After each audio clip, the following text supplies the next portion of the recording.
Alright, ladies and gentlemen, Fab's in the house. And today I've got the Gerber Pocket Square with me. Very interesting, inexpensive knife. And as usual, we're going to analyze the look, the sound, and the feel of this guy. But first of all, let's just do a quick size comparison.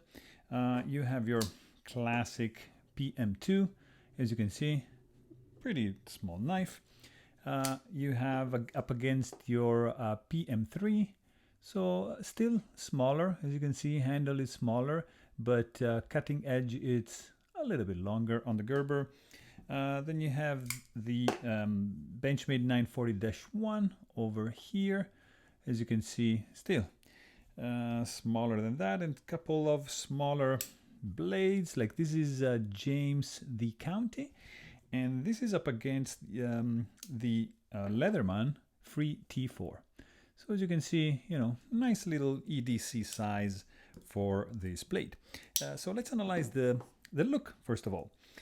This is pretty retro minimalistic look, as you can see all around, with very clean lines. It reminds I don't know, some cars from the 50s, or like your refrigerator with these milled lines. I don't know, but to me it reminds me that era.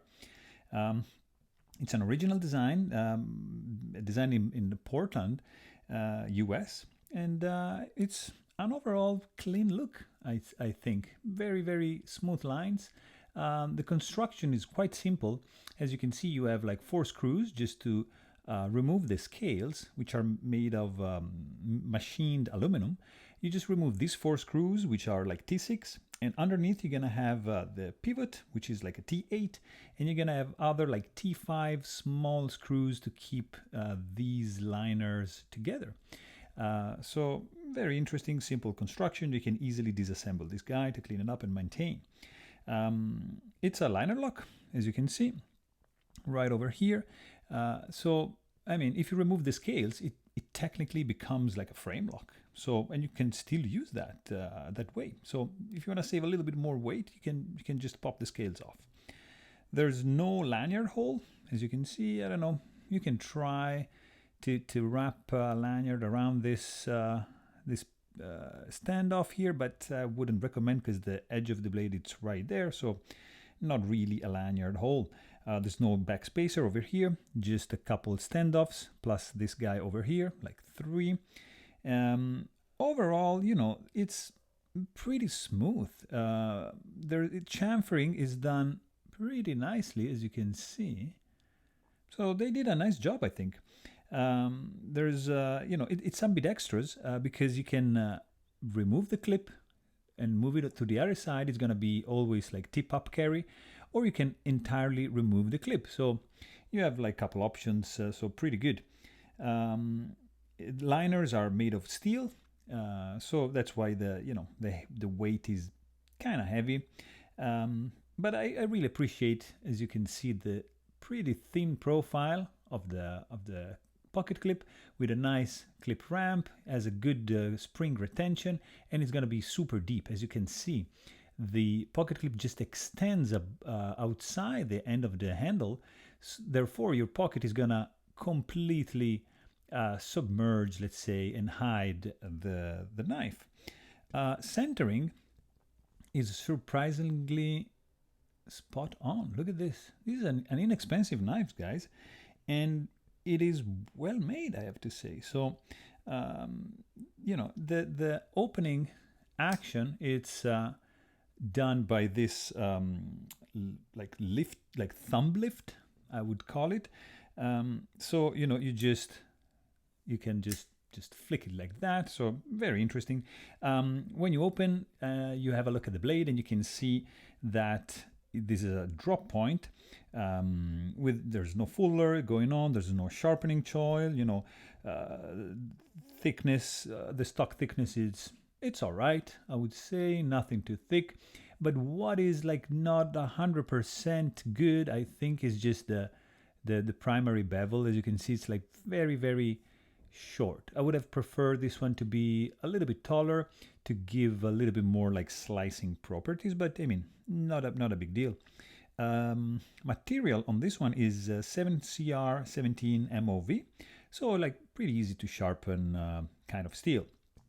There's no swedge over here. You know, the handle, it's nice. It's the hardware, it's not protruding. As you can see, it doesn't stick out, so it gives a cleaner look to the eye and to the touch. So very, very interesting. What else you have? There's no jimping going on, so you have just this guy over here when you handle the knife, and there's just a little bit of billboarding going on the blade. As you can see, just, you know, logo over here and serial number on the other side. So let's hear some noises, because you can flick open this knife like this with your thumb, and that's gonna be the sound it makes when it closes. So when you open, it's nice.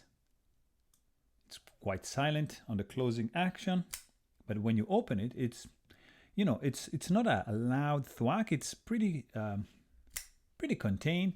It's a little bit on the anonymous side. It has not much. Oops, it's not much personality, I would say, but overall it's pleasant. You can decide to deploy the blade with two hands like this, and just have it a little bit less obtrusive if you are like in public, something like that. So, but still, the closing action is going to be pretty much silent.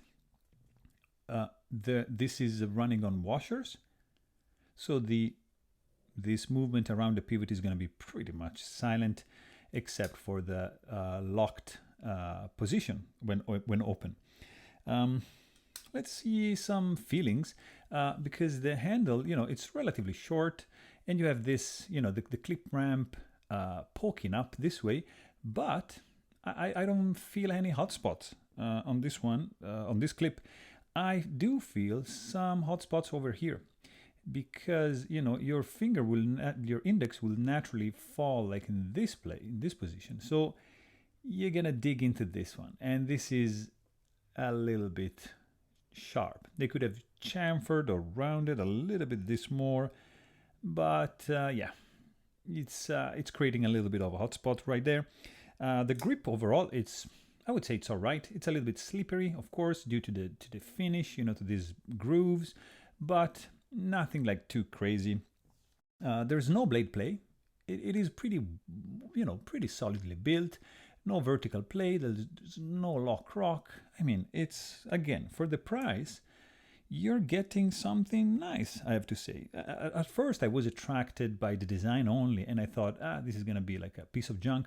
But actually, it's not. I mean, it's quite useful. And beside the design, I mean, I can find some good qualities on this one. So I was surprised. Of course, you have some limitation. I mean, you cannot choke up this one. You know, there's no finger choil over here, so you're gonna have to stick with the regular grip. But I mean, clip retention, it's pretty good. It feels like nice, you know, solid and springy. The fit and finish is okay. As you can see, you have a little bit of gaps over here. So the handles, the scales are not like completely like flush with the liners. As you can see, you can just like push and just bend a little bit so they touch. So there's a micro gap over here. But overall, again, the solidity, it's there. It's solidly built. And this reflects also on the weight, because, you know, steel liners, you know, and aluminum scales are gonna, you know, save some weight, but still it feels a little bit heavy in the pocket. And also you have, I mean, like the reversible clip, it's only tip up, but you can choose both sides. And yeah, like the action, it's a little bit stiff because, you know, it's running on bearings, and it's not like it's smooth, but it's a little bit hard. You know, there's a little bit of friction, but still you're gonna be able to flick it open with your thumb. Of course, it's not gonna drop shut when you unlock, when you release the lock, and you have just to use two hands to close the blade in place. But you can still deploy the blade with one hand, which is still something nice, you know. I really enjoyed flicking this one, and the action with the thumb flick, it's good. It's just slow if you do, like, if you want to close it, you know, you're gonna have to use two hands. Also another thing, you know, the tip, it's right here, so they used basically all the area available to fit this 3-inch blade, because you see you have just right here a little bit of space, but that's necessary because your fingertip won't be able to touch the tip of the blade. So safe design. If you try to rattle, you're not gonna hear anything. So again, a good sign for build quality. Of course, the detent it's okay. It's not like strong or like light or weak or anything, but it doesn't have really much suction. As you can see, you have basically just to take the blade in place. There's not like any magnetic effect, sucking the blade in. But overall, it's a pretty solid design and pretty useful EDC carry blade. So there you have it. This was my review of the Gerber Pocket Square. Hope you guys enjoyed the video. Thanks for watching and stay tuned.